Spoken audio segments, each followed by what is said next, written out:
Okay, it is August the 24th and beautiful, beautiful day. And of course I'm on vacation again. So I'm looking at my garden and it's time for me to do a harvest. But just like I do every year, before I do a harvest, I want to make a video and show you, do a nice update, show you where I'm at with the garden right now. I'll begin over here. This is a fairly new acquisition. I just recently purchased it. It is a 7-pot douglas, which is a great hot pepper. I've actually had one already, and it's quite hot I would say, and a nice flavor. I'm sure everybody knows the douglas at this point. The rest of these 7 pods, kind of a mixed bag. The 7-pod plants that I had from last year didn't really give me much, just a couple peppers. But altogether I have about 40 peppers. I had about 25 last year, so it's better than I had last year. But with the number of plants that I have, I expect it to have a little bit better.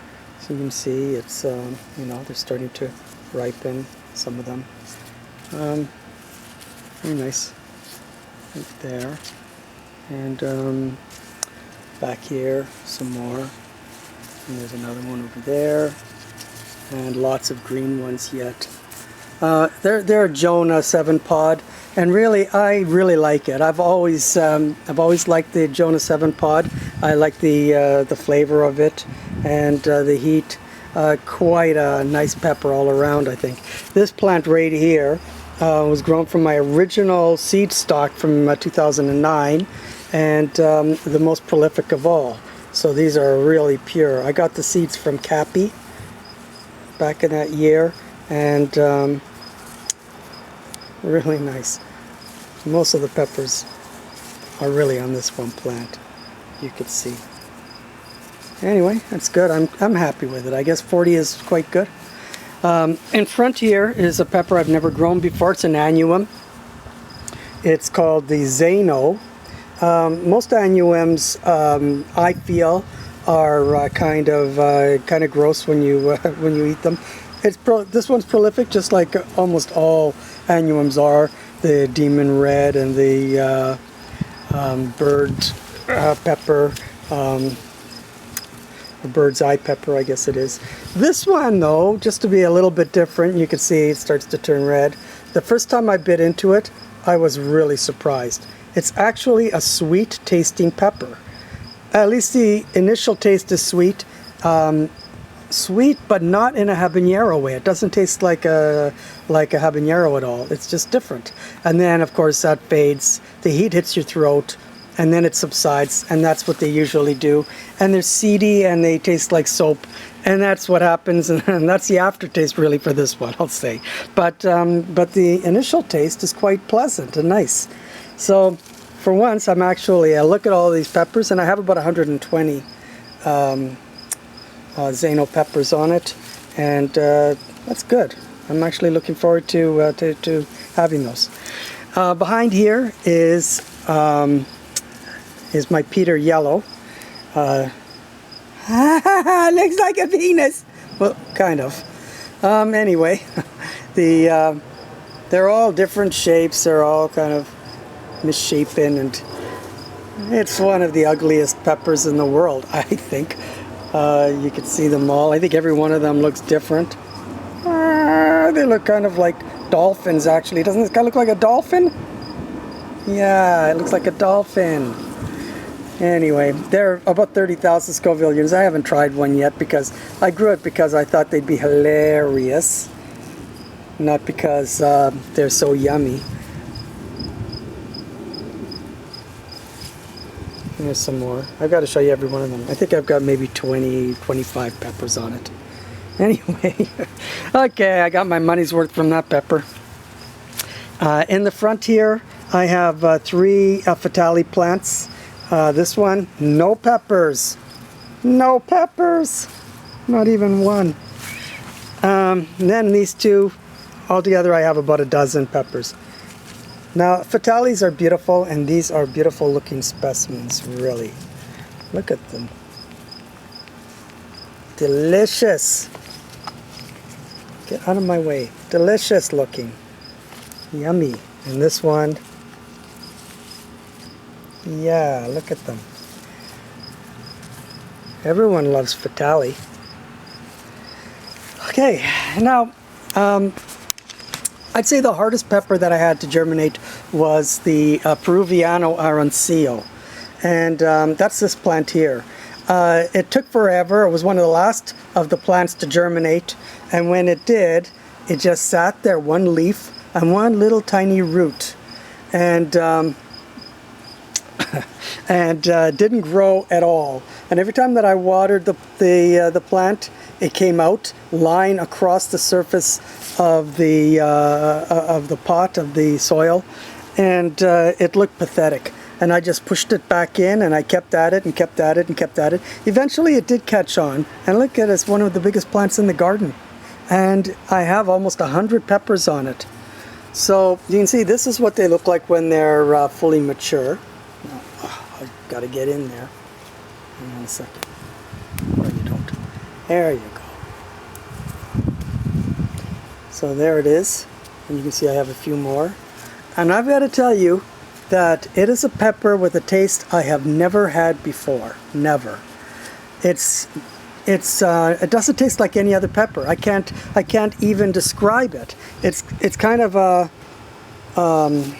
it's got a spice to it that has nothing to do with the heat. The flavor is spicy, and it's delicious. I roasted a couple in the barbecue, and I've even had some green, and it is really different and delicious. I am definitely going to be growing this pepper again next year. So that's what happens, you know, when you try new peppers. You never know whether you're going to end up with a pepper that you like. I mean, the same thing happened with the Peruvian. I had no idea, but there you go. You know, then it's a pepper you want to grow every year. So anyway, I just want to mention that it is really a fantastic pepper. Here in the front, I have my two Butch-Ts. Right here and here. Look at this one. Look at the size of this monster. Oh my God, are you kidding me? Bigger than a golf ball. And there's a classic Butch-T if I've ever seen one, which I haven't. This is the first time I'm actually seeing them. And I do want to thank Todd T. Mutter for sending me the pods that I was able to harvest the seeds from. Fantastic. I only have about a dozen peppers, so nothing to write home about as far as the prolificness goes, but it gives me a good start. I'll have lots of seeds for next year. And in the back here I have the Moruga, and you can see, actually, they're beautiful. I have about 40 Morugas, and a lot of them are ready to come off. So I have not actually tried the Butch-T or the Moruga, but I am looking forward to trying them. I've got more over here. This is all just one plant. You can see them. And here's the other plant.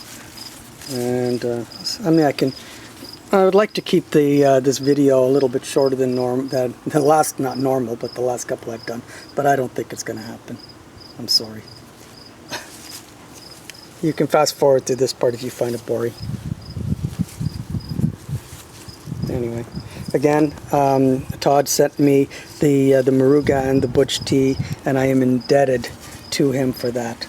Thank you again. This is a hot paper lantern plant. That's not what this is.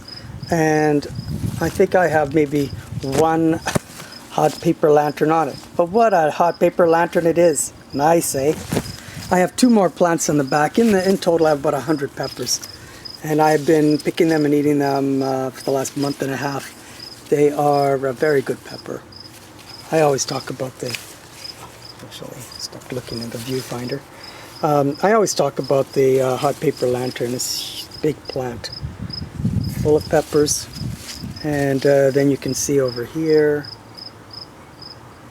I have lots of them. And down over here, I'll just lift that up so that you can see. Tasty, delicious habanero flavor. It is a habanero type of pepper. Look at this one. What the heck? It almost looks like a cross between a paper lantern and a scorpion. But just to show you how misleading that is, look at this one right beside it. It isn't. It's just a normal looking paper lantern. It's just a weird shape. So it just goes to show you how you can't tell by looking at the shape of a pepper whether it's crossed with something, because this is a pure paper lantern, no question. I mean, no question about that. And this one is just a weird shaped pepper. Huh. Crazy. Here's my red Scotch Bonnet, which I love. They're small, but they're very potent. I love, love, love them. The Scotch Bonnet and the paper lantern, I love those peppers. And for some reason, I think they go really well together. So I wind up often picking handfuls of, and now look at this, I still have little tiny ones. Anyway, I wind up picking up handfuls of them and bringing them in to cook. Okay, now these are my two dattel plants. Maybe a dozen peppers altogether. Not very prolific, but aren't they beautiful looking? But you know what they look like to me? They look like fatali to me. Does anyone else think that the dattel look like fatali? I haven't tried one yet, but if I had the fatali and the dattel sitting together on a plate, I would never be able to tell them apart. They just look exactly the same. I wonder what they taste like. I guess I'll find out. I'll have to do a side-by-side taste test to find out if they taste the same and what the heat levels are like. Anyway, there's that. And I've got the Ring of Fire in the back here. Don't want to jiggle the camera. A very prolific and early pepper. The very first plant to give me any peppers. The first plant to give me ripe peppers. And it's hard to tell how many I've had of this because I have been picking them since early July. So it's been one of my staples this year. They're quite hot. They're very nice. I guess they're really kind of like cayenne. They look like cayenne. They taste like cayenne. If someone said to me, oh, here's a cayenne, I would say, oh, okay, I guess that's right. Here's my Pereira I was mentioning before. Very prolific plant. Well over 100 peppers on this one plant. This is what they look. Last year I thought there was something wrong with them, but this is actually the way they grow. Right away they get the little purple splot on them. They all have that. Eventually they start to become translucent and then kind of orangey, and then they turn red, and then they turn very dark red, and then yummy! Yum-E with a capital E. Delicious. So again, same thing. I just come out here to the garden every day pretty much and pick handfuls of peppers, whether it's the Ring of Fire or the Pereira, the Scotch Bonnet or the paper lantern. Yeah, I hardly ever have a meal where I don't have some fresh peppers in them. All the rest of these are Nagas, the Nagamorich peppers. And I have over 100. I think I have about 112, something like that. I haven't picked any yet, but I have lots that are ready to be picked. And I want to just kind of, yeah, here, and here. No, the Nagamorich, you don't hear much about it anymore, but I still love this pepper. It's a hot pepper. It's about 1.1 million Scoville units, but they're so prolific. I mean, I get about typically 25 peppers on a plant, something in that neighborhood, and they're hot enough, that is for sure. But at 1.1, then you have the Butch-T at 1.4 and the Maruga at 2 million. 7 pods are about 750,000. So you get quite a nice assortment. For that matter, I mean, paper lanterns are probably about 350, maybe 200 to 300, 350, and Scotch Bonnets are probably in the 200, 250. You know, they're all different, and they all have different flavors, and heat, the different ways that the heat hits you. Anyway, so that pretty much covers it. and wanted to keep this a little bit shorter, and I think I've accomplished it, maybe. Anyway, thank you very much for watching. Please comment. I'll definitely respond if you do. And you know what? I really love it when people subscribe to me. And I will tell you, if you subscribe to me, it's my desire to keep tabs on you, not in any kind of creepy way, but just to know what you're doing. If you post videos, I always watch the videos of my subscribers and comment. I subscribe as well, so I always know that you've posted something. I love interacting with subscribers. You're not just a number, I really like it. So please subscribe, and that's really the big pleasure for me. Anyway, again, thank you for watching, and bye. Bye for now.